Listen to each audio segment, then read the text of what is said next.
जीवन में ज्ञान अनेक प्रकार की जातियों के आधार पर रहता है। कभी ज्ञान स्पष्ट रूप से हमें इंद्रियों की खिड़कियों के द्वारा दिखाई देता है। कभी वो ज्ञान हमारी उस जानकारी के प्रोसेसिंग में लगता है। जैसे कोई व्यक्ति खिड़की के पीछे खड़ा है, खिड़की के पीछे यदि कोई व्यक्ति खड़ा है तो अब वो खिड़की उसके लिए कितनी सारी चीजों के लिए एक दायरा बन जाती है, एक माध्यम बन जाती है जिससे आप चीजें देख सकते हैं।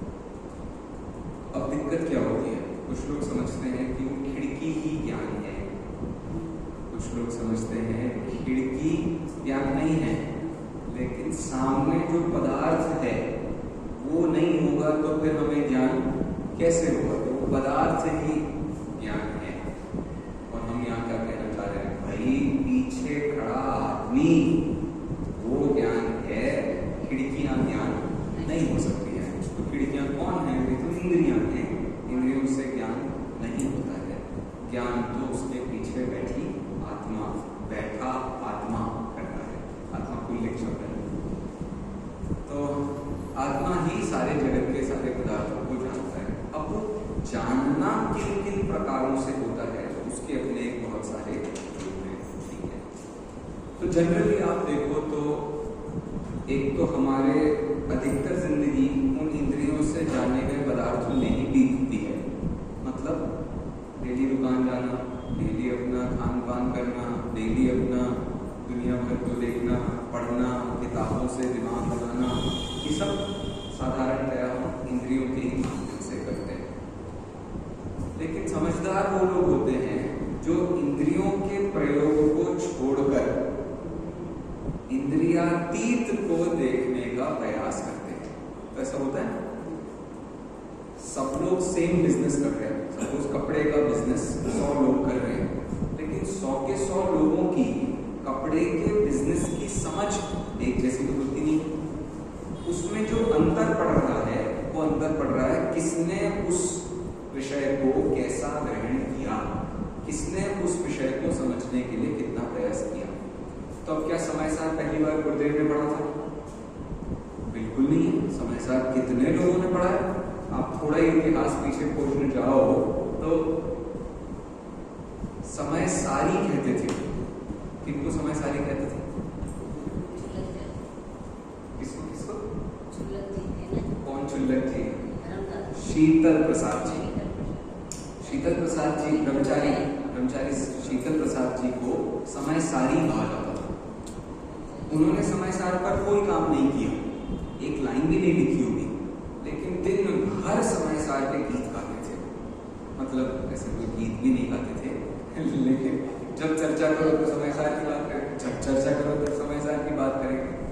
दादा को समय सार बुलाया जाता है, दादा को समय सार बुलाया जाता है। तो ऐसे बहुत सारे लोगों ने इतिहास में समय सार को पढ़ा है। फिर और थोड़े पीछे चले जाओ तो आप बालचंद्र मुनि हुए हैं, फिर और पीछे चले जाओ तो प्रभाचंद्राचार्य हुए हैं, और पीछे चले जाओ तो जयसेनाचार्य, अमृतचंद्राचार्य, ऐसे समय सार को पढ़ने वाले इतिहास में बहुत सारे लोग हुए हैं, बहुत सारे लोग। चुल्लक जिनेन्द्र वर्णी के तो प्रवचन उपलब्ध है समय सार पर। तो आशा इतना था मेरा कि ये जो समय सार पर इतना सारे लोग दिमाग लगा रहे हैं, तो ऐसा तो नहीं है कि पहली बार हमने समय सार को ऐसा देखा हो कि भाई ऐसा होता है, ऐसा। लेकिन सबकी समय सार पढ़ने की अपनी एक समझ होती है। सारा खेल उस समझ का ही है। पढ़ तो कोई भी सकता है, एक बच्चे को बिठा दो आप, अभी देखो झटपट 415 तो गाता है। पढ़ना कितनी देर लगनी है, सब पढ़ सकते हैं, लेकिन पढ़ने का मतलब उसके निचोड़ को पाना है, उन शब्दों से थोड़ा ऊपर नीचे आगे पीछे कनेक्शन बिठाना है। तो अब बनारसी दास जी को वो कनेक्शन तो समझ आ गया था, लेकिन उस कनेक्शन से वो आत्मा समझ में नहीं आई थी, जो उन्हें बाद में समझ में आई। तो लगा भाई अंतर ही कुछ नहीं पड़ा। तो सीधी बात है, किसी भी विषय की अपनी एक समझ होती है, अपनी एक पकड़ होती है। जब तक वो समझ पकड़ हमें डेवलप नहीं होगी, तब तक हम उस विषय में प्रवेश नहीं कर पाते। तो प्रवेश को ही मुख कहते हैं, इसीलिए इस ग्रंथ का नाम क्या है? परीक्षा मुख। तो हम उस विषय की परीक्षा करते हैं, बार बार बार बार चिंतन करते हैं, तो हमें उसमें से बहुत सारे राज देखने को मिल जाते हैं। तो ये ग्रंथ है जिसका नाम परीक्षा मुख है, उसने हमको बहुत सारे विषयों में बुद्धि लगाने को मौका दिया है। अब देखो परीक्षा किसे कहते हैं? परीक्षा किसे कहते हैं? हाँ, सही बात है, इम्तिहान को परीक्षा कहते हैं। अरे परीक्षा किसे कहते हैं? जहाँ ईक्षण होता है, जहाँ ईक्षण होता है उसे परीक्षा कहते हैं। ईक्षण क्या होता है भाई? ईक्षण का मतलब होता है जहाँ चेकिंग होती है, आपके ज्ञान का वेरिफिकेशन होता है, पता चलता है भाई आपने कितना समझा, कैसा समझा, उसकी पकड़ आपको कितनी अच्छे से हुई। एग्जामिनेशन, एग्जाम मतलब क्या होता है? एग्जाम, एम का मतलब क्या होता है? जानना, एक्स मतलब जो पहले जान चुके थे उसे पहचानना। अरे ऐसे चलता नहीं चलता, तो वही काम यहाँ परीक्षा मुख कर रहा है। बहुत सारे लोगों ने ज्ञान किसे कहते हैं, प्रमाण किसे कहते हैं, इस पर खूब दिमाग लगाया, खूब दिमाग लगाया। अब उसके फलस्वरूप हम ये देख रहे हैं, क्या देख रहे हैं भैया? जैन जो व्यक्ति होगा, जैन जो दार्शनिक होगा, वो प्रमाण का क्या स्वरूप समझता है, वो हम समझने की यहाँ कोशिश करें। ठीक है, तो मेरे कहने का मतलब था ज्ञान दो जगह काम करता है हमारे लिए। एक तो भाई कहाँ काम करता है? जब हम इंद्रियों की खिड़कियां खोल देते हैं तो हमें पूरी दुनिया देखने को मिल जाती है। लेकिन ये समझदार लोगों की हरकतें नहीं है। ऐसे तो पेड़ भी जब स्पर्शन इंद्रिय की खिड़कियां खोल देता है तो खाने पीने का सामान अंदर ले ही लेता है, समझ रहे हैं? तो ये इंद्रिय अकेले हमारे समझ का काम नहीं है। जो हमने इंद्रियों से पदार्थों को जाना है उसके आधार पर हमारी एक समझ डेवलप होती है। उस समझ का क्या नाम होता है? उसका नाम होता है स्मृति, यादें। यादें कहाँ हैं? तो अब ये दिन आज अपन देख रहे हैं, कल 10 दिन बाद, 15 दिन बाद, 20 दिन बाद, साल भर बाद, अरे संयम नाम का एक लड़का आया था, बहुत टाइम पास किया था, तो वो आपको वो यादें बनी रह जाती हैं। तो वो यादों से कहाँ, कब, क्या, क्यों, उसका एक विचार बनता है। ठीक है ना? तो आशय कितना हुआ कि भैया यादें जो होती हैं, स्मृतियां जो होती हैं, वो भी ज्ञान ही होता है। और क्या ज्ञान होता है भैया? तो अब स्मृतियां कभी कभी किसी किसी मौके पर चालू होती है। मतलब अभी बहुत सारी यादें आपको होंगी, लेकिन वो यादें ताजा कब होती हैं? जब किसी पदार्थ को आप देखते हो। तो अब जैसे माँ बाप होते हैं ना, जब बच्चों को होमवर्क कराने बैठते हैं तब वो अपनी ABCD के दिन याद करते हैं, उनको अपनी लाइफ याद आती है। अरे भैया हमने भी पढ़ा था, ऐसा भी देखा था, ऐसा भी देखा था। तो ये सब इसको कहते हैं प्रत्यभिज्ञान। क्या कहते हैं? अरे क्या कहते हैं? प्रत्यभिज्ञान का मतलब होता है कनेक्शन वाला ज्ञान। सामने जो आपने पदार्थ देखा है उससे रिलेटेड जो भी आपको ज्ञान हो रहा है उसको हम प्रत्यभिज्ञान कहते हैं। ऐसे ज्ञान के बहुत सारे चेहरे होते हैं। एक चेहरा लेकिन ज्ञान का सबसे उत्कृष्ट माना जाता है, उसे क्या कहते हैं? उसे कहते हैं ज्ञान के द्वारा पहचान करना। जगत में कीमत किसकी होती है? जिसने दुनिया देखी होती है उसकी नहीं होती, जिसने दुनिया परखी होती है, जिसे दुनिया की पहचान होती है, कहाँ, कब, क्या, क्यों हो रहा है, उसकी जिसको खोज खबर होती है, वो आदमी समझदार माना जाता है। इस ज्ञान का नाम है अनुमान ज्ञान। क्या नाम है? अनुमान ज्ञान। और इसी को हम दूसरी भाषा में लक्षण ज्ञान भी कहते थे। तो वो उसके तरीके से इसका काम चलता है। अब देखो, जैसे आपको पहचानना है कि भाई जगत में कौन बूढ़ा है, जगत में कौन बूढ़ा है, ये पहचानना है। क्या तरीका है? क्या तरीका है? झुर्रियों से, सफेद बालों से। हम दुनिया में कैसे पहचान करते हैं चीजों की? तो वो लक्षण बनाते जाते हैं। अनुमान क्या होता है? एक चीज और दो चीजों के बीच हमारा ऐसा पक्का कनेक्शन कि इस चीज से यही चीज हमें समझ में आती है, इसका नाम होता है अनुमान। सबको इतना तो ख्याल में आता है भाई, जैसे हाँ, साड़ी कौन पहनती हैं? महिलाएं। पैंट शर्ट कौन पहनते हैं? पुरुष। अब यदि टीवी सीरियल में आपको हंसाना होगा तो क्या करवाएंगे? पुरुषों को साड़ी पहना करके खड़ा कर देंगे। तो अब उससे क्या होगा भाई, हमारा वो ज्ञान का जो कनेक्शन था ना, वो कनेक्शन अब जरा सरक रहा है। तो हमको मजा आ रहा है भाई, ये देखो कि पुरुष है और तो जैसी हरकतें कर रहा है, ऐसा कर रहा है, वैसा कर रहा है, तो हमको उसमें मजा आने लगता है। तो कहने का आशय क्या है, ये अनुमान ज्ञान से ही हम जगत में सारे काम करते हैं। बच्चे कैसे होते हैं, गधे होते हैं, कुछ लोगों का ऐसा अनुमान होता है। बड़े कैसे होते हैं तो अकड़ू होते हैं, ऐसा कुछ लोगों का अनुमान होता है। ये सारे अनुमान हम लाइफ में बनाते रहते हैं और इन्हीं के आधार पर हम दुनिया में सबको जज भी करते हैं। बड़ा बुरा काम है, बड़ा बेकार सा काम है। बड़े हैं, बड़ा हुआ तो क्या हुआ, जैसे पेड़ खजूर, पंछी को छाया नहीं फलना। तो ये व्याप्ति नहीं है, बड़े ऐसे ही होते हैं ये नहीं कह रहे। ये कह रहे हैं भाई बड़े होने पर यदि तुमने ऐसा मान लिया है तो भाई धरती पे वापस आ जाओ, धरी धरती रहो। वो ऐसा कहकर नहीं समझाया। तो सारा आशय किसका करते हैं, जब तक आपको ये कनेक्शन समझ में नहीं आएगा तब तक आपको ये नहीं समझ में आएगा कि हम दुनिया में कौन सी चीज को कितना सही जान रहे हैं, वरना गड़बड़ होता ही है। जैसे कई बार कई सालों बाद पिता का ये भ्रम टूटता है कि बेटा मुझसे प्रेम नहीं करता। क्यों? क्योंकि वो हर बात पर मेरा विरोध करता है। अरे वो विरोध नहीं कर रहा है, वो परिवार जब चलता है तब दोनों पक्ष की बात पर विचार होना चाहिए। यदि दोनों पक्ष की बात पर विचार नहीं होगा तो झगड़ा होना ही होना है। अब वो तुमको झगड़े से बचा रहा था या झगड़े में लगा रहा था, तो वो प्रेम नहीं करता है। इसका भ्रम दिमाग से निकालना सबसे पहले जरूरी है। भाई वो तो दूसरा पक्ष प्रस्तुत कर रहा है, दूसरा पक्ष प्रस्तुत करने से परिवार में एक अटूटता बनती है, एक विश्वास पैदा होता है। तो जैन दर्शन ने तो इसी को अपना दिल दे बैठा है। वस्तु कैसी होती है, वस्तु अनेकांतात्मक होती है, उसमें परस्पर विरोधी धर्म पाए जाते हैं। जब तक आप ये दोनों विरोधों पर विचार नहीं करोगे तब तक आपको कुछ नहीं पता चलेगा। अब ऐसा ही होता है, हम यहाँ बैठ गए तो अब हम सोच रहे हैं भाई अपन बैठ गए हैं, अपन सुन रहे हैं, अपना बड़ा अच्छा काम चल रहा है। क्यों कहा ही था उन्होंने, क्या कहा था, यत् प्रतिप्रीति चित्तेन येन वार्ताभिः श्रुता। क्या कहा, श्रुता, बस जिसने बस सुन ली है, कुछ नहीं होने वाला है उसका। आप सब भव्य जीव हैं, आप सबका कल्याण, आप लोग कितनी रुचि से इस विषय पर विचार करते हैं। जिसने एक बार सुन ली है उसका कल्याण हो जाएगा। भाई क्रोध मान माया लोभ से सुनी होगी तो कल्याण नहीं होने वाला है। लेकिन भैया क्रोध मान माया लोभ के बिना तो कोई अवस्था ही नहीं है। अरे अनंतान बुद्धि के चार हैं कि नहीं क्रोध, इनके अलावा तो कभी तुम्हें ज्ञान नहीं होने वाला।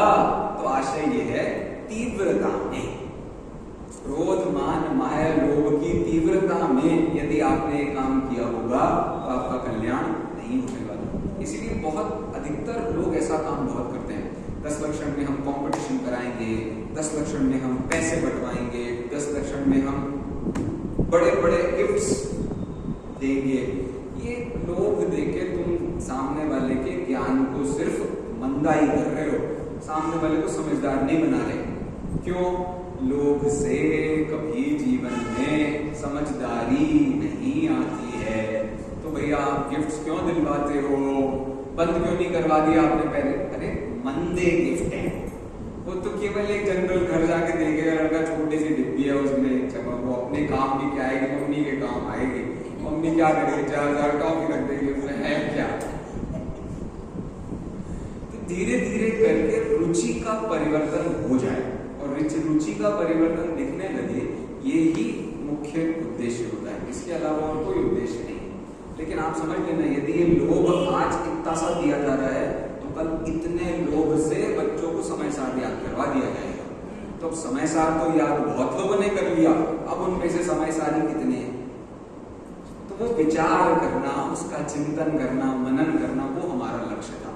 लेकिन फिर अब कहानियां बहुत सारी होती हैं, कब कौन कैसा परिवर्तन कर जाए, कब किसकी बुद्धि में क्या समझ आ जाए, क्या नहीं कह सकते। इसलिए चल रहा है। तो जगत में सब तरीके के काम चलते हैं, अपना कोई किसी से बैर विरोध नहीं। ठीक, कहो हमने भी ऐसे शुरू किया हो, किसी लोभ में गए होंगे मंदिर, किसी क्रोध में गए होंगे मंदिर, किसी मान में गए होंगे मंदिर, हुआ होगा कुछ हुआ होगा। तो इस पूरे प्रसंग से हमें क्या समझ में आता है कि भाई ज्ञान बहुत सारे रूपों में हमारे पास, बहुत सारी जातियों में हमारे पास रहता है, और उन्हीं जातियों में से कुछ जातियों पर हमने चर्चा की, जैसे स्मृति, प्रत्यय विज्ञान, अनुमान, इसमें दो एक और होता है, और फिर आगम। फिर ये जो स्मृति, प्रत्यय विज्ञान, तर्क, अनुमान, आगम। अब ये आगम जो चीज है, इसके बारे में कल मैंने आपको इसका लक्षण बताया था। बताओ आगम किसे कहते हैं? चुप, ऐसे कैसे? आगम किसे कहते हैं? कल भगवान महावीर की कहानी सुनाते हुए बात बताई थी ना। आगम किसे कहते हैं? बोलो, अरे कुछ भी कह दो, मैं घटा दूंगा। वो तो सही।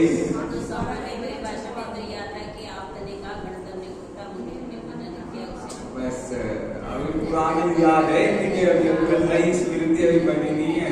कोई नहीं, आपने कहा था घटा दो। मैं मना ही, और मैं क्या घटाऊंगा भाई, ये तो सीधे सीधे मूल शब्द लिखे हुए हैं, इसी परीक्षा मुख के हैं ये। आप यही लिखा है। मैंने आपको उसे समझने के लिए कहा था, पुराण किसी विशेष व्यक्ति के पुराने अनुभवों को आगम कहते हैं। भगवान महावीर के अनुभवों को किसने ग्रहण किया था? कणधर ने। कणधरों के अनुभवों को किसने ग्रहण किया था? तो अंगबाह्य आदि जिन्होंने लिखे हैं उन्होंने। फिर अंगबाह्य आदि के द्वारा ये ग्रंथ लिखे गए। तो अब हम किसके अनुभव पढ़ रहे हैं? कुंदकुंदाचार्य के अनुभव पढ़ रहे हैं। हम किसके अनुभव पढ़ रहे हैं? तो कुंदकुंदाचार्य के अनुभवों को यदि आपने कुंदकुंदाचार्य का अनुभव माना, इसी का नाम मिथ्यात्व है। क्यों? क्योंकि वे परंपरा से तीर्थंकर देव द्वारा आए थे। तो गुरु का श्रद्धान है सब। गुरु का श्रद्धान गुरु के आधार पर नहीं होता। गुरु का श्रद्धान हमेशा देव के आधार पर होता है। क्या बोला? गुरु जगत में बहुत सारे मिल जाएंगे, और मैं तो कह रहा हूं आपको उसी भेष में द्रव्यलिंगी मुनि, भावलिंगी मुनि, कोई भी मिल जाएगा। लेकिन गुरु का श्रद्धान कैसे होगा? तो गुरु का श्रद्धान होता है देव के श्रद्धान के आधार पर। अब बताओ सच्चा देव किसे कहते हैं? अपन ने बाल बोध में सिखाया था बच्चों को। अब जो व्यक्ति भगवान को सर्वज्ञ मानने को तैयार नहीं है, ऐसे गुरु को हम मान सकते हैं क्या? ये विचार करने वाली बात। ऐसा गुरु जो स्वयं में वीतरागता के स्थान पर राग को अपना घर बना करके बैठा हो, उसे हम गुरु मान सकते हैं क्या? ये सब उस विषय पर विचार करने की बातें होती है। तो अब आप ऐसे ही शास्त्र पकड़ लो।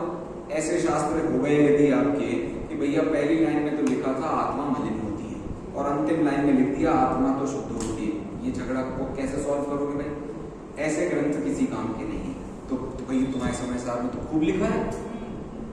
अरे पहली कक्षा में ही बताया था मैंने, क्या कहा था भाई? जैसे उन्होंने कहा आत्मा और कर्म एक होते हैं, इन्हें कभी अलग अलग नहीं किया जा सकता। एक जगह ये कह रहे, दूसरी जगह कह रहे हैं आत्मा और कर्म ने कभी एक दूसरे में प्रवेश ही नहीं किया, दोनों द्रव्य अलग अलग हैं। बस गप्पे मार लो तुम तो बस। अब ये बात का राज नहीं खुलेगा तब तक आपको पता नहीं चलेगा यहाँ क्या कह रहे थे। तो इसका राज क्या है? व्यवहार में से ऐसा कहा जाता है,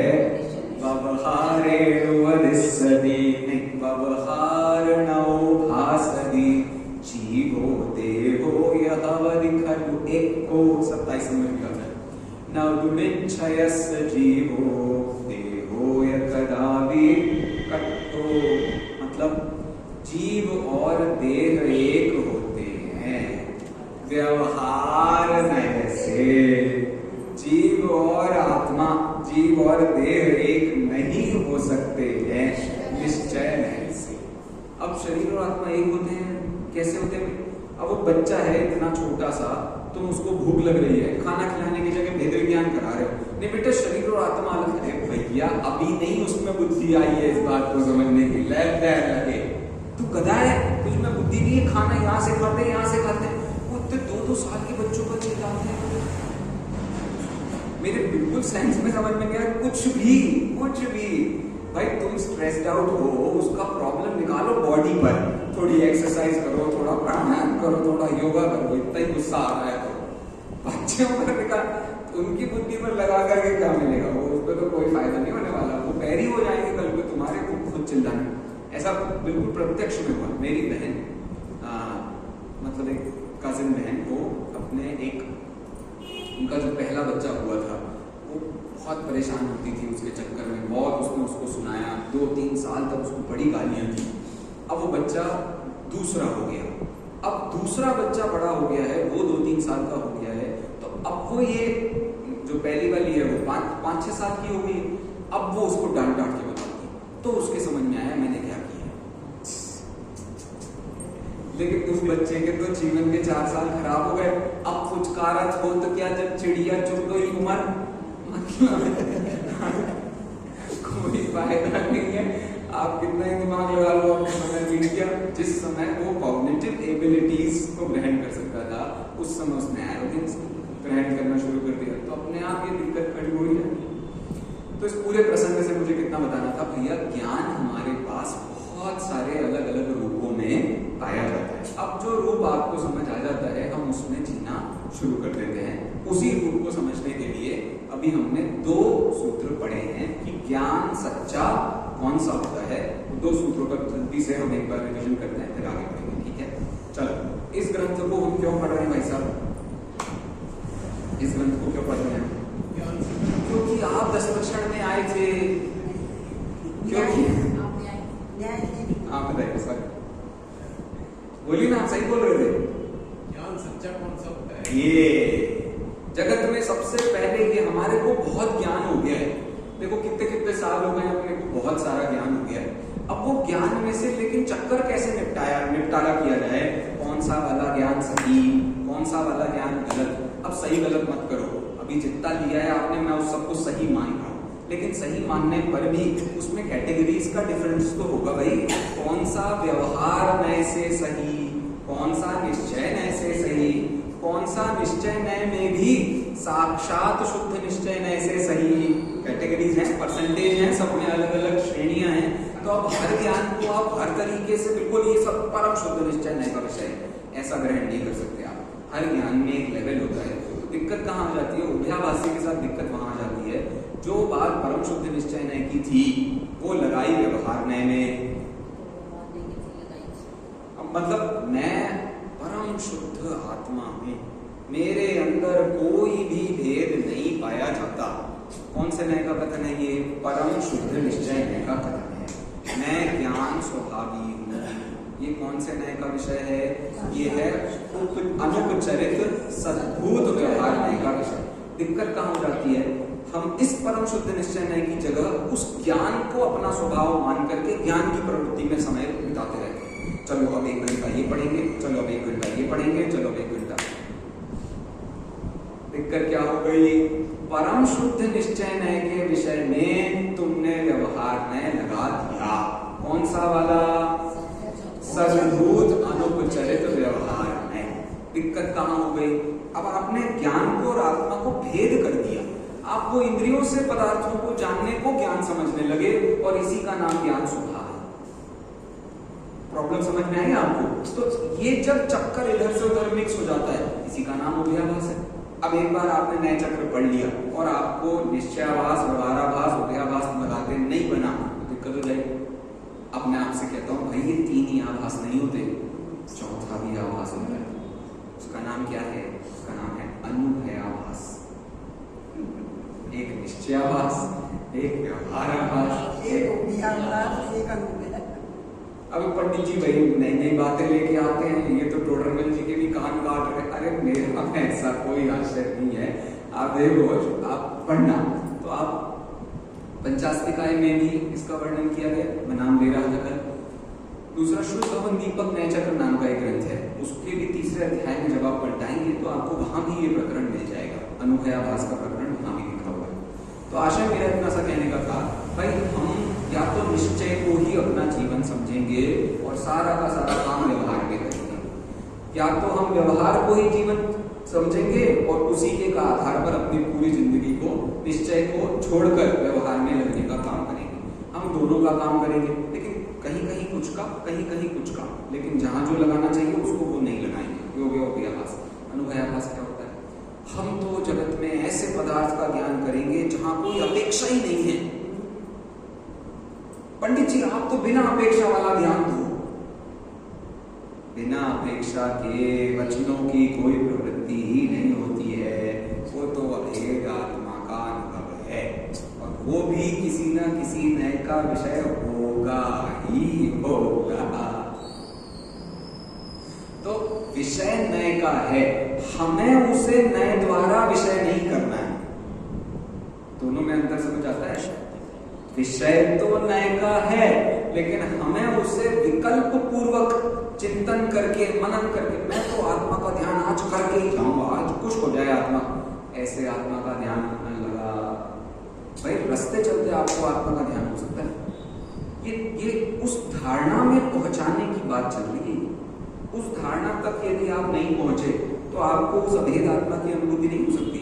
तो कंटिन्यूसली जगत के संबंध में विचार होता है, अपने स्वभाव के संबंध में विचार होता है, दोनों का बहुत सारा विकल्प समझ आता है, तो अपने आप काम कर जाता है। थोड़ा ज्यादा टेक्निकल हो गया, वापस आते हैं। तो आज ये दो सूत्र, जिन दो सूत्रों पर हम पहले चर्चा कर चुके हैं, उनकी थोड़ी सी बात कर लेते हैं, ठीक है? स्वापूर्वार्थ व्यवसायात्मक ज्ञानम प्रमाणम।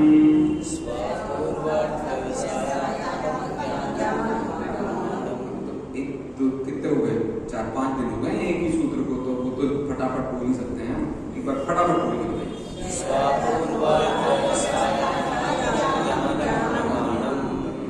अम्मा जी का प्रमाण कहीं और चला गया, जरा वापस बोला लें। हाँ, स्व अपूर्व अर्थ व्यवसायात्मक ज्ञान दो प्रमाण कहते हैं, ठीक है? खत्म एक कहानी। दूसरा देखिए, अब ये ज्ञान कैसा होना चाहिए, इस ज्ञान से हमें क्या फायदा होना चाहिए, क्या नुकसान होता है, वो सबका जहां जमा खर्च निकाला जाता है, उसको हम क्या कहते हैं? उसको हम कहते हैं दूसरे नंबर का सूत्र। बोलिए सब लिखिए।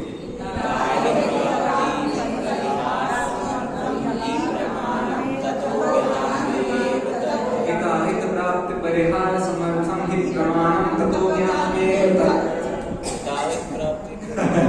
ऐसे जो बच्चों को पढ़ाते तो थोड़ा अल्ट्रा धीरे धीरे होने लगा, ग्रेजुअली। अभी एक बार पढ़ा है, 2 बार पढ़ा है, 10-15 बार पढ़ लो, ऐसी स्पीड में ही निकलेगी। चलो, हिताहित प्राप्ति परिहार समर्थन हित प्रमाणम। तो इस प्रकार से अभी आपने इस विषय में अवग्रह, ईहा, अवाय तक काम किया है। थोड़ा सा धारणा कर करके इसको स्मृति तक पहुंचाने का अपने को काम करना है, ठीक है? ताकि कभी अगली बार कोई प्रत्यभिज्ञान हो तो अपने आप सूत्र याद आ जाए, ले वो काम करा, ठीक है? तो इस दृष्टि से ये एक बढ़िया सा सूत्र था। हित की प्राप्ति और अहित का परिहार करने में जो ज्ञान समर्थ होता है उसी को हम प्रमाण कहते हैं, ठीक है? चलो, अब अपना कोई हित बताओ। सबसे पहले कोई हित बताते हैं, फिर उसके आधार पर हम उसको कोई विचार सुनते हैं, ठीक है? देखिए, क्या नाम है भैया का? मेरा स्मृति बड़ी खराब है, मैं कोशिश कर रहा हूँ। चिन्मय जी। चिन्मय जी बताइए, आपका जीवन में लक्ष्य क्या है? जनरल लक्ष्य क्या है आपके जीवन का? वो जल्दी काफी बातें हैं। नहीं, लेकिन सही है सब। देखो सब मैं घटा लूंगा, सम्यक तो आपके जीवन का लक्ष्य है, ठीक है? सम्यक दर्शन यदि आपके लक्ष्य है तो नहाना कब तक होगा? सम्यक दर्शन यदि जीवन का लक्ष्य है तो नहाना मतलब शरीर की सफाई कब तक होगा ये काम? जब तक शरीर मुनि बनने को तैयार नहीं है। अब तो महिला थे हैं और रहेंगे, तारिकाएं भी नहीं यहाँ थी जब तक मुनि बना। पॉइंट समझो आप। पॉइंट कहने का मेरा मतलब क्या था? हमने एक हित सेट किया अपना, सम्यक दर्शन हमारा हित है, ठीक है। अब इसको प्राप्त कराने वाला वो ज्ञान होना चाहिए कि नहीं होना चाहिए, पॉइंट ये चल रहा है, ठीक है। तो अब आपने कहा भैया मेरा हित तो सम्यक दर्शन में है, तो अब वो हित की प्राप्ति कैसे होगी? तो नहाते हुए आपको सम्यक दर्शन हो सकता है, समझदार आदमी। अच्छा, खाना खाते हुए, अच्छा दुनिया में इतने सारे लोग खा पी रहे हैं, नहा रहे हैं, इन सबको सम्यक दर्शन हो गया है? ये तो बात ही नहीं, फिर सेट नहीं हुआ ना भाई। नहाते समय सम्यक दर्शन हो सकता है कि नहीं हो सकता है? आपने कहा हाँ, इतने सारे लोग नहा रहे हैं, उस समय पर बहुत सारा विचार कर रहे हैं, उन्हें सम्यक दर्शन हो सकता है कि नहीं हो सकता है? तो फिर चक्कर निपटेगा कैसे? इसलिए सम्यक दर्शन का संबंध उन्होंने किससे बिठाया, आप समझना, बात समझ, ज्ञान से नहीं बिठाया, अभी बताता हूँ उसको। तो अब नहाते हुए भी सम्यक दर्शन होता है। अच्छा एक बात बताओ भैया, जब आप अपने घर में पिताजी से लड़ाई कर रहे हो, उस समय सम्यक दर्शन हो सकता है? हो सकता है, सम्यक दर्शन हो ही सकता है। भाई दुनिया में आज तक कितने बार लड़ाई करी आपने? फिर सम्यक दर्शन, लक्ष्य कह रहे हैं तो अभी तक नहीं हुआ, यही समझ रहा हूँ ना मैं, इसलिए तो आपको सब सम्यक दर्शन, मेरे को तो किसी से कोई दिक्कत नहीं है भाई। तो पॉइंट क्या हुआ? पॉइंट ये हुआ कि हर समय सम्यक दर्शन हो सकता है, लेकिन सम्यक दर्शन का बेसिक रिलेशनशिप उससे नहीं। नहाते नहाते पूरी दुनिया नहा रही है, लेकिन सम्यक दर्शन हो नहीं रहा, पूरी दुनिया खा पी रही है, सम्यक दर्शन हो नहीं रहा। तो सम्यक दर्शन का असली में संबंध किसके साथ है? जब तक वो नहीं समझ में आएगा, तब तक आपको सम्यक दर्शन कैसे मिलेगा वो नहीं समझ में आएगा। तो अब बताओ सम्यक दर्शन का असली संबंध किससे है? तत्वार्थ श्रद्धानम सम्यक दर्शनम, ये हो गया हित की प्राप्ति। तो हित क्या है? सम्यक दर्शन। हित की प्राप्ति कैसे होगी? तत्वार्थ श्रद्धान से। पॉइंट ख्याल में है? तो आप पापा से झगड़ते झगड़ते आपके मन में विचार चला गया, भाई मैं चिल्ला रहा हूं, लेकिन मैं तो चिल्लाने वाले स्वभाव वाला व्यक्ति नहीं, मैं तो जीव हूं। अपने आप आपका वो चिल्लाने पर से विचार खत्म होगा, आत्मा पर से लग जाएगा। तो बताओ चिल्लाते चिल्लाते सम्यक दर्शन हुआ कि नहीं हुआ? कि चिल्लाना छोड़कर सम्यक दर्शन हुआ। पॉइंट समझ में आया आपको? नहाते नहाते सम्यक दर्शन हो गया। पानी, अब मैं अविरति की बात कर रहा हूँ, शावर में नहा रहा था, शावर के नल का पानी चालू है और नल का पानी चालू होते हुए नीचे खड़ा हुआ भी है, और उसी समय उसको ये क्लिक हो रहा है, भाई क्या है, मैं किसके लिए नहा रहा हूं? तो शरीर है, शरीर की गंदगी तो अनादिकाल से मैंने कितने बार निकाली, आत्मा की गंदगी कब निकलेगी? हो गया समय का। अब वो नहा रहा है कि नहीं नहा रहा है? पानी चल रहा है ऊपर से, हाथ नहीं चल रहे, झाम हो गया है, व्यक्तिगत दिमाग काम नहीं कर रहा है, बिल्कुल उस जगह पर स्थिर हो गया है। तो आशय मेरे कहने का ही मतलब है, तत्व के चिंतन को आप कभी जिंदगी में रोका नहीं है। तत्व के चिंतन को आपने, पॉइंट समझ रहे हैं? तत्व का चिंतन, ऐसा उल्टा कहता हूं मैं, तत्व का चिंतन कभी जीवन में आपको ना हो सके ऐसा नहीं होता। हर समय हमारे पास ऐसा ज्ञान है, ऐसी बुद्धि है कि हमें तत्व का चिंतन हो जाए, बशर्ते हम उसके चिंतन के लिए प्रति समय तत्पर हो। दिक्कत यही होती है, हमारे वो प्रति समय के विचार वाला काम नहीं होता, इसीलिए अमृत चंद्राचार्य देव को ये लिखना पड़ा। क्या लिखना पड़ा? विरम किम परेण कार्य कोलाहलेन स्वयं अपि कृतः सन् पश्य षण्मासमेकम्। क्या मतलब हुआ? 34 नंबर का श्लोक है, आप समझ लो जिस दिन मैंने पढ़ा था उस दिन के बाद तो मैं बहरा गया था। ये श्लोक तो बहराना समझते हैं आप क्या होता है? कोई आदमी इतने दिनों से भूखा हो, उसे खाना ऐसे, इसको बहराना कहते हैं। मतलब बिल्कुल ऐसी जबरदस्त भूख लग जाए आपको। जब ये श्लोक पढ़ा था तब उसका आनंद ऐसा आया था। तो विरम का मतलब क्या होता है? रुक जाओ, तुम रुक जाओ, बस हो जाओ। किम परेण कार्य कोलाहलेन, क्या मिलेगा तुम्हें जबरदस्ती पूरी दुनिया में हल्ला गुल्ला करके? पूरी दुनिया में हर समय तुम सिर्फ कोलाहल ही कर रहे हो। तुम्हारे यहाँ के परिवर्तनों से यहाँ के आसपास के लोगों का परिवर्तन होता है, उसके परिवर्तन से यहाँ के माहौल का परिवर्तन होता है, उसके परिवर्तन से वहां की गर्मी का परिवर्तन होता है, उसी के परिवर्तन से बारिश होती है। अब पंचकल्याणकों में बारिश हो रही है, भाई प्रतिष्ठाचार्य का कितना महंत रूप देखिए, कितना बड़ा काम कर दिया उन्होंने, पंचकल्याणक में बारिश करवा दी। अरे पंचकल्याणक में 1000-2000 आदमी एक जगह पर रहेंगे, गर्मियों में तुम कराओगे या मिड गर्मियों में कराओगे, इतने सारे लोग एक जगह इकट्ठे होंगे, मस्ती करेंगे, खेलेंगे, कूदेंगे, म्यूजिक बजाएंगे, इतनी गर्मी होगी, बरसात होगी होगी भाई। पॉइंट आपको समझ आ रहा है मैं क्या कह रहा हूँ? बरसात का स्वरूप नहीं समझ में आ रहा ना हमें। बरसात का क्या स्वरूप है? जहां भी गर्म धरती ज्यादा हो जाती है ऑटोमेटिकली बरसात होती ही होती है। आपने एक्स्ट्रा में गर्म कर लिया तो बरसात होनी ही होनी है। तो अब हम क्या करते हैं? गड़बड़, अतिशय, चमत्कार, प्रतिष्ठाचार्य का चमत्कार। हमारे प्रतिष्ठाचार्य कुछ भी कर सकते हैं। ऐसे आपने बातें सुन रखी होगी, बहुत सारी बातें। अब ये देखो तो सही, ऐसी इतनी बातें दुनिया भर में। क्यों भैया इंद्र राजा क्यों प्रसन्न? क्योंकि वायु उनका पुत्र है, वायु के वेग से। तो ऐसी कहानियां जो पहले बनाई गई थी वो बच्चों को समझाने के लिए बनाई गई थी। हमने बड़े होकर उन्हीं को सत्य मान लिया। सीता जी कहां से पैदा हुई थी? धरती से सीता जी पैदा हुई थी, धरती में सीता जी समा गई। अरे भैया इसका मतलब समझो, उन्होंने अपने जीवन में सारे परद्रव्यों के साथ संपर्क खत्म कर दिया था। जंगल में ही उनकी समाधि हुई। जंगल में जिसकी समाधि हुई वो कहां गया? किसी सोसाइटी में मरा?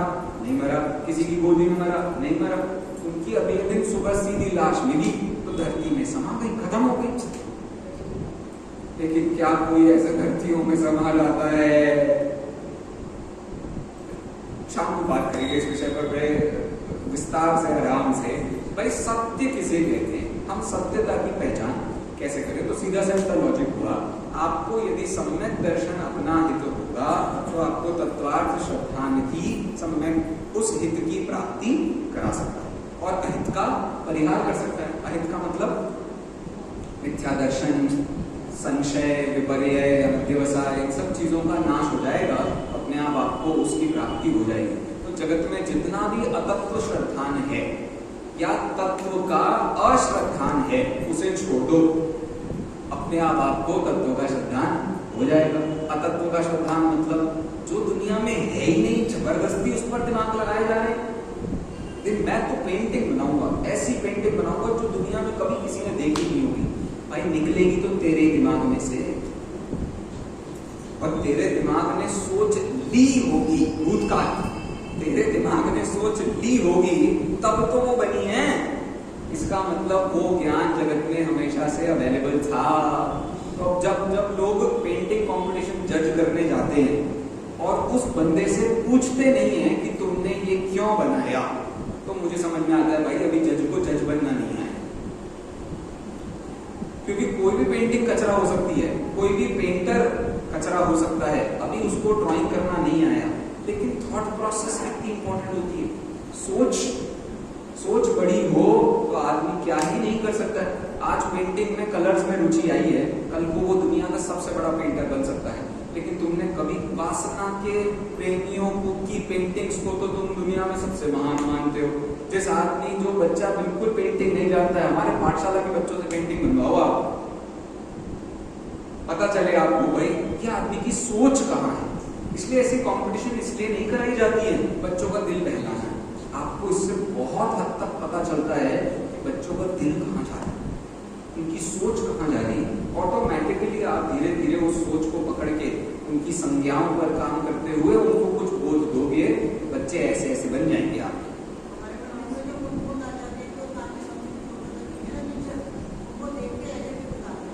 मैं यही तो गड़बड़ है माता जी। अरे समझो मैं क्या कह रहा हूँ, ये नहीं सिखाना है बच्चों को, यही नहीं सिखाना है बच्चों को। पॉइंट समझो आप, ये तो इंद्रिय, इससे पता चला उसकी आंखें कितनी अच्छी, लेकिन उसके दिल में क्या है ये बहुत। अभी तो मैं कह रहा हूँ, आप कितने सारे पेंटिंग के स्कूल कॉलेजेस में जाओ, जानबूझ करके लोग सिखाते हैं। हमारे भारत भूषण नाम से एक पेंटर टीचर थे, वो PhD थे, लॉरिएट थे, बहुत बड़े आदमी थे। उन्होंने इस बात का दुख व्यक्त किया था जिस समय वो कॉलेज छोड़ के जा रहे थे। उन्होंने ये व्यक्त किया, भाई मैंने अपनी पूरी जिंदगी केवल आंखों से लोगों को देखकर उनकी शक्ल को ही पेपर पर उतारा। इतना दुख व्यक्त किया उन्होंने इस बात का। क्यों? मैंने कभी अपनी बुद्धि ही नहीं लगाई। मैंने पूरा जीवन सिर्फ मेरी उंगली कितने अच्छे से चले, मेरे हाथों पे कलर की समझ कितनी अच्छी हो, मैंने इस पर ही अपना पूरा जीवन लगाया। सोच, बिल्कुल मना करना अगली बार से आप बच्चों को, ये कॉपी करने का काम नहीं करना, अपना बनाओ। कब तक तुम दुनिया को कॉपी करोगे भाई? कॉपी करने से कोई लाभ कभी किसी को नहीं मिलता। बिल्कुल ये कॉपी वाले सारे गेम बंद करा दो, और कुछ नहीं मिलेगा आपको। उन बच्चों की भी बुद्धि समझ में नहीं आएगी। वो बच्चा क्या सोच रहा है, उसके दिल में क्या है, वो क्या, कहां तक उसको बाल बोल समझ आया है, कहां तक उससे कहो बेटा जाओ, तुम तो अपन ने एक पाठ पढ़ा था, कौन सा, नमोकार मंत्र, इस पाठ को सोचो, विचारो और इसकी ड्राइंग बना देगा। उस लड़के को बिल्कुल नंबर नहीं देना जो कैलीग्राफी में नमोकार मंत्र लिख ले आए। बात समझना, जो भैया देव के स्वरूप पर विचार करके आया, बहुत गंदी ड्राइंग बनाई हो, वो ड्राइंग करना सीख जाएगा। लेकिन अभी जो उसकी सोच है वो खराब हो गई। आपने गलत सोच के व्यक्ति की तारीफ कर दी, तो आप समझ लेना आपने ऐसे लोगों को भविष्य में अपने जैन समाज पकड़ा दिया है जिन लोगों के पास सोची। बहुत बहुत बड़ी दिक्कत, सॉरी मैं इतने एक्साइटमेंट में कह रहा हूँ, बात समझना है आपको, ये बहुत दिक्कत का काम हो जाता है जब हम इंद्रिय विषयों की लोलुपता में, वो जितना छोटा बच्चा, उसकी सोच उतनी छोटी होनी चाहिए। छोटी होनी चाहिए मतलब ये इंद्रिय विषयों के संबंध में सोच छोटी होनी चाहिए, बुद्धि उससे ज्यादा काम कर रही है। तो अपने आप वो धीरे धीरे भाई हो जाएगा ना। 15-20 साल की उम्र में जब पेंटिंग की सही समझ आ जाएगी तो ड्राइंग में आकार सही बनने लगेंगे, प्रकार सही बनने लगेंगे। लेकिन अभी विचार का क्या करें?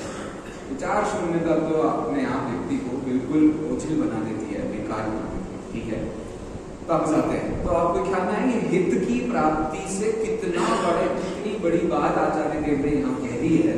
जहां आपको अपना हित दिखता हो, उसकी प्राप्ति पर आप विचार करो, तो अपने आप आपका जीवन सम्यक हो सकता है। ठीक है, इसके बाद एक बहुत बढ़िया सूत्र दिया है, आज मिलकर के वो सूत्र सबसे पहले पढ़ते हैं। इस समय बताइए, तन्निश्चयात्मकम् समारोप विरुद्धत्वात् अनुमानवत्।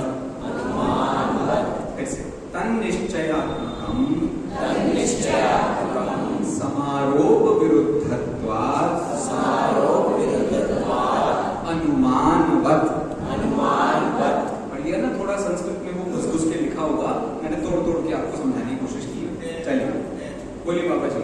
अरे सब सही है, लिखा है वहां, बताइए पापा जी, पढ़िए।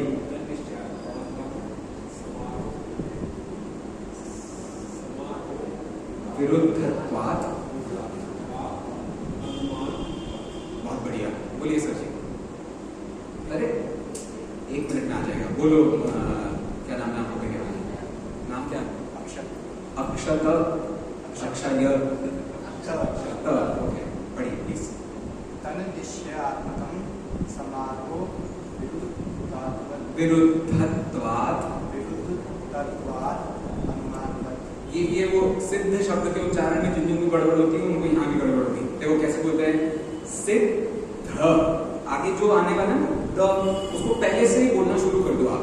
सिद्ध, बोलो सिद्ध, सिद्ध, विरुद्ध, आ गया? चलो बोलो, अम्मा जी बताइए।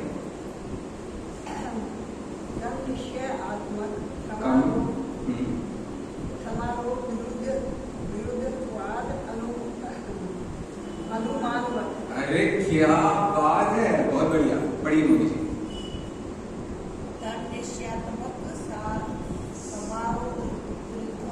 विरुद्धत्वात् अनुमानवत्। ठीक है, बोलिए मम्मी जी, पढ़ो।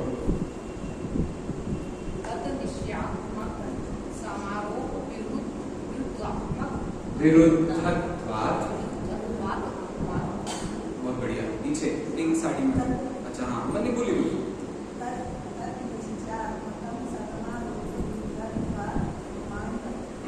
बढ़िया। अरे घबराना क्यों है, जो डरा डरो नहीं, बोलो मुझे।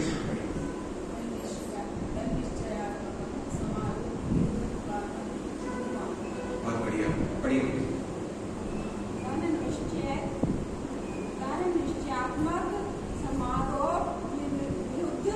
विरुद्धत्वात्, पढ़िए नीचे।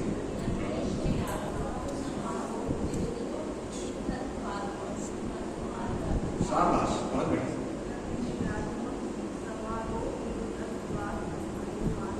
बहुत बढ़िया, चलो इधर मान जाएगा। और सर निश्चयात्मकम समारोह विरुद्धत्वात् अनुमान।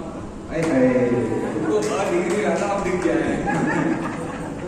ये ऐसा है, वो जो द लिखा है ना, द, जहाँ दो संधियां हुई है, एक व्यंजन संधि हुई है जहाँ त का द हो गया है, और दूसरी स्वर संधि। वो संधि क्या है, वो स्वर अंदर घुस गया है।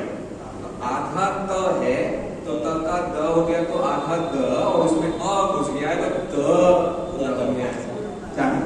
ठीक है, अब शब्द जरा ध्यान से देखो, सरल है ये बिल्कुल। ठीक है, ऊपर एक शब्द अपन ने पढ़ा था, कौन सा शब्द पढ़ा था पहले सूत्र में, व्यवसायात्मक।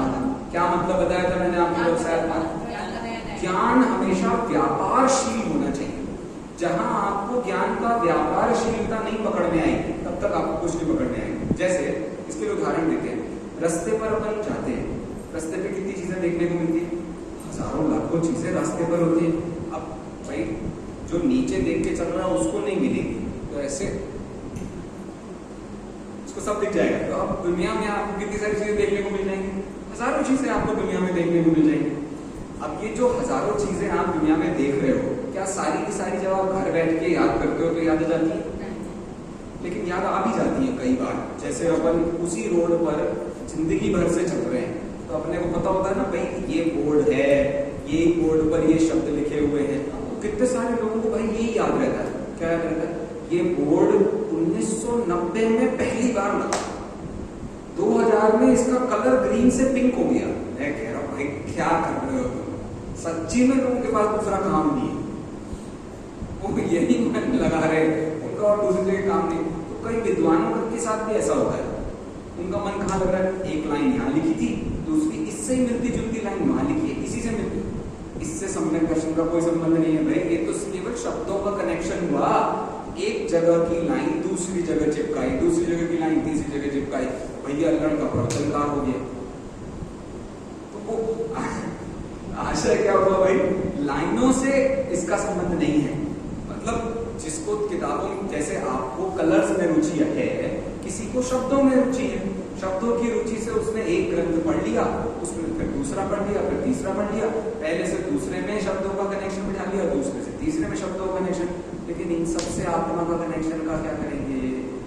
तो इसको व्यवहाराभासी कहते हैं। तो स्वाध्याय करने वाला व्यक्ति भी व्यवहाराभासी हो सकता है। हम जनरली समझते हैं स्वाध्याय करने वाले तो लोग बढ़िया आदमी होते हैं, समझदार आदमी होते हैं। ऐसा कुछ भी नहीं है। संसार का खेल, संसार को ऐसा टीचर जो केवल 4 किताबें इसलिए जानता है ताकि वो बच्चों को वो 4 किताबें पढ़ा सके, वो टीचर बिल्कुल बेकार है। वो बच्चा खुद 2-4 साल बाद किताबें पढ़ लेगा, क्या बड़ी बात हुई? उसके आधार पर दुनिया उसमें कितनी देखी, उसको दुनिया की समझ कितनी पैदा हुई, इसके आधार पर ग्रंथों का विचार होता है। बढ़िया कहानी थी। एक बुद्ध श्रमण थे, बहुत समय तक वो वहां पर अपना ध्यान आदि किया करते थे। वो राजा के एक बार वो दरबार में पहुंचे और उन्होंने कहा कि मैं अब आपका राज्य संभालने के लिए तैयार हो गया। मैं क्या कर रहा हूँ यहाँ? राजा तो मैं हूँ, मैं बैठा हूँ, मैं राज्य संभाल रहा हूँ। तो नहीं, वो कह रहे नहीं, मैं सब समझ गया हूँ कि कैसे क्या काम होता है, सब क्या परिस्थिति है। तो अब मैं बिल्कुल तैयार हो गया हूँ, आप जो बोलोगे मैं आपका काम कर सकता हूँ, मतलब पूरा राज्य में संभाल सकता हूँ, आप उतरो मैं देखता हूँ। तो उन्होंने, राजा ने पूछा, महाराज आपने त्रिपिटक पढ़ लिया क्या? बौद्धों का जो बड़ा ग्रंथ होता है उसका नाम त्रिपिटक है, आपने त्रिपिटक पढ़ लिया? कहो पढ़ लिया। अब का आप राज्य कर लोगे? कहो कर लो। तो उन्होंने कहा एक बार और त्रिपिटक पढ़ के आओ। ठीक है भाई, 10 दिन में फिर से वापस आ गए। ठीक है, अब आपका राज्य मुझे दे दीजिए, मैं फिर से पढ़ आया। उन्होंने कहा ठीक है, एक बार और पढ़ आइए आप। 3 बार, 4 बार, 5, 10वीं बार के बाद जिनमें भैया वो वापस ही नहीं आए। तब उन्हें त्रिपिटक समझना चालू हुआ, क्योंकि अभी तक तो क्या था भाई, रुचि राज्य की थी, वेश साधु का बना लिया था, लेकिन साधु का काम क्या होता है ये समझ ही नहीं आया था। हमारी लाइफ में बहुत होता है ऐसा, बहुत होता है हमारे साथ। किताबें पढ़ने से उनका मर्म ख्याल में नहीं आता है जब तक वो किताबों के भाव आपके जीवन में पैदा हो। अब ऐसी किताबें जो आपकी क्रियाओं को सुधारे, वो कैसी किताबें हैं? स्थूल किताबें। ऐसी किताबें जो आपके परिणामों को सुधारे, वो उससे सूक्ष्म किताबें। और जो आपके अभिप्राय को बिल्कुल आमूल चूल परिवर्तित कर दे, वो है असली किताब। अब बताओ दिन भर में कितने बार तुम्हें समय साथ पढ़ने की आवश्यकता है? दिन भर बस एक ही काम करने की जरूरत है, क्योंकि क्रिया परिणाम इनका सुधार तो होता रहता है भाई साहब। कोई भी कभी भी करवा देगा, कोई बड़ी बात नहीं है। और कोई क्या करा देगा? टीवी सीरियल करवा देंगे, तुम चालू कर देना एक टीवी चैनल जो तुम्हारे मर्जी का हो, वो तुम्हारा परिणाम सुधार देगा। अभिप्राय सुधारने के लिए कोई टीवी चैनल नहीं है। ढूंढ रहे हैं। तो आशा इतना समझिएगा भाई, आपकी क्रिया को सुधार देगा, आपका परिणाम को सुधार देगा। लेकिन जितने एक्टर्स हैं कि आपके परिणाम भी सुधार सकते हैं, जितने मोटिवेशनल स्पीकर्स हैं कि आपके परिणाम भी सुधार सकते हैं। दिक्कत तो अभिप्राय की सुधार आपको जगत में कोई भी नहीं करा सकता है, वो खुद से ही करना पड़ता है। समय साथ पढ़ के भी आपके परिणाम अच्छे हो सकते हैं। भैया हम तो कितने पापी हैं, हम कितने बेकार हैं। शुद्धात्मा है हमारे पास, शुद्धात्मा है हमारे पास, लेकिन अभी तो पर्याय है, तुमको अभी भी समय सार समझ नहीं आया। वो समय सार आंशिक रूप से प्रकट होता है, उसका प्रमोद बहुत होता है, उसका आनंद बहुत होता है। संसार से वासनाएं खत्म हो जाती हैं, आदमी के इच्छाओं पर अपने आप लगाम लग जाती है। ये समय सार का मजा आपकी जिंदगी में चाहिए। इतना करो तो बस। किसकी लाइन है ये? कैलाश पंडित जी कहते थे, स्व में बस पर से खस। हाँ, वो एक लाइन और छूट रही उसमें, इतना करो तो बस। यही है अध्यात्म का, जिनवाणी का कस। ऐसा वो इन सब बातों को पढ़ाते थे। अब ये लाइन जरा देख लीजिए, इसका मतलब क्या है, इस पर और विस्तार से चर्चा कल करेंगे। तत् निश्चयात्मकम, वह निश्चयात्मक होता है। निश्चयात्मक मतलब रास्ते चलते आपने 25 चीजों का ज्ञान कर लिया, लेकिन ज्ञान कहाँ हो? तो अब जो ज्ञान आपके साथ रहे उस पर ही आपका विचार हो सकता है। जो रास्ते चलते आया गया हो गया, वो कहाँ से याद रहेगा? तो निश्चयात्मक किसे कहते हैं? जिस ज्ञान का आपको पक्का भरोसा हो गया हो, उसका नाम क्या है? निश्चय। तो अवग्रह में पक्का पता चल जाता है क्या? ईहा में पक्का पता चल जाता है क्या? अरे भैया ये तो नाम सबने सुन रखे हैं, अवग्रह ही अवग्रह, लेकिन ईहा अवाय में पक्का हो जाता है। इसलिए साधारणतया अवाय के ज्ञान को ही क्या माना जाता है? व्यवसायात्मक ज्ञान माना जाता है, क्योंकि उसी के आधार पर आपका चिंतन मनन होगा। तो प्रवचन से हम प्रवचन नहीं ले जाते कभी।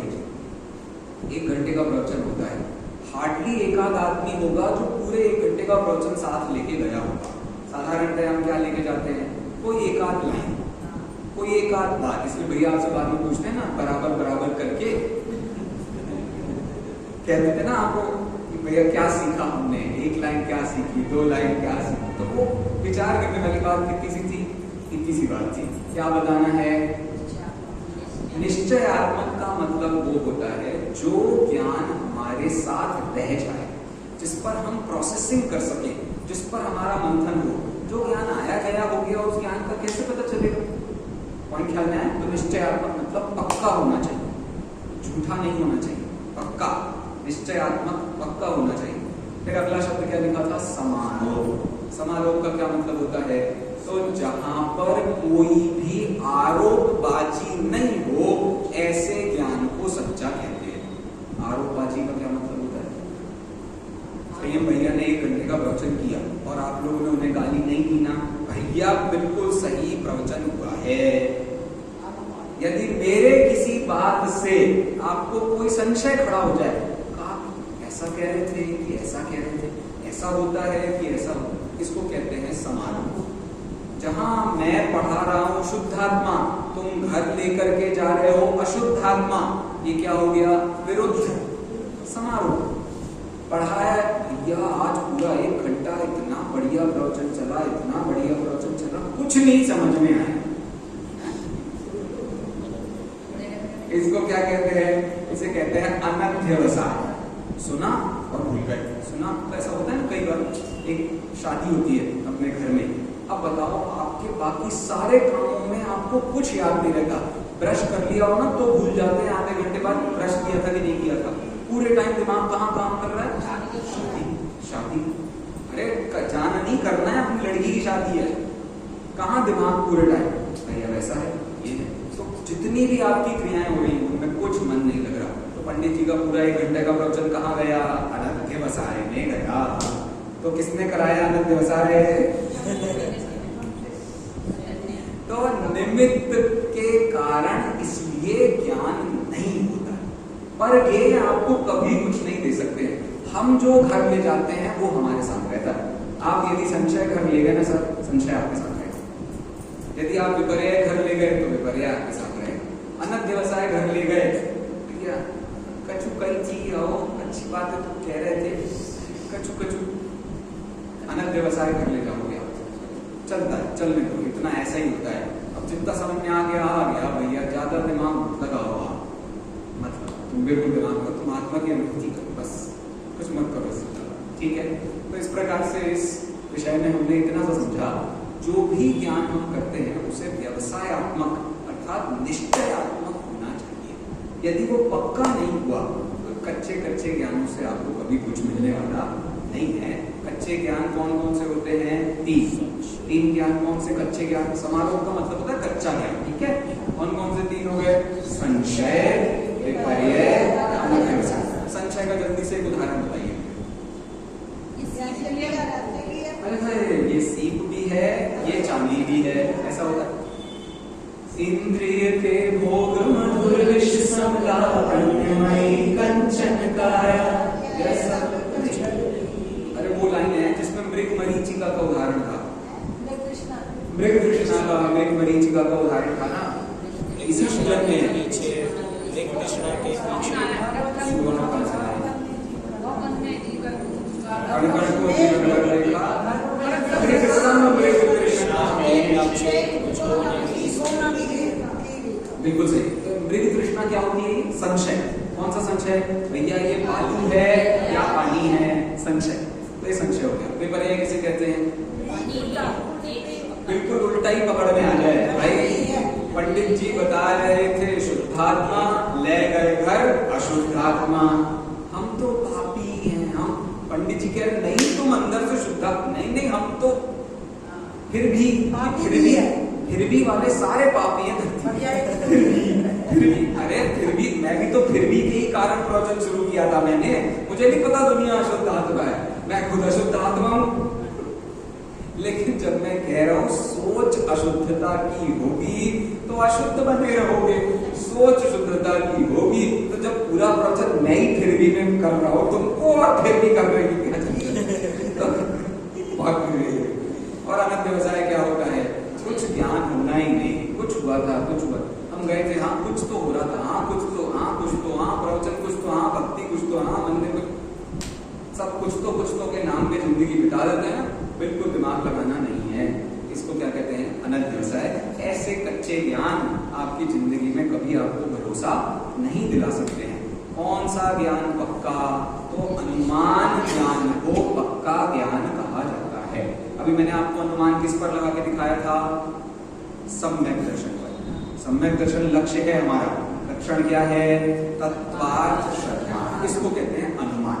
अनुमान मतलब किसी साधन के द्वारा साध्य को जानना, उसे अनुमान कहते हैं। कल और थोड़ा विस्तार से इसकी चर्चा बोलिए। महावीर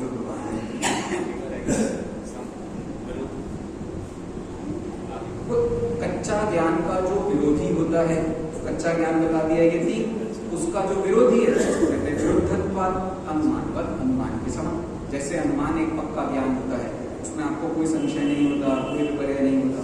तो जो संशय विपर्य व्यवसाय का विरोधी होने से निश्चयात्मक है, पक्का है, सही है, उसी ज्ञान को हम अनुमान कल करते हैं ना, कल करेंगे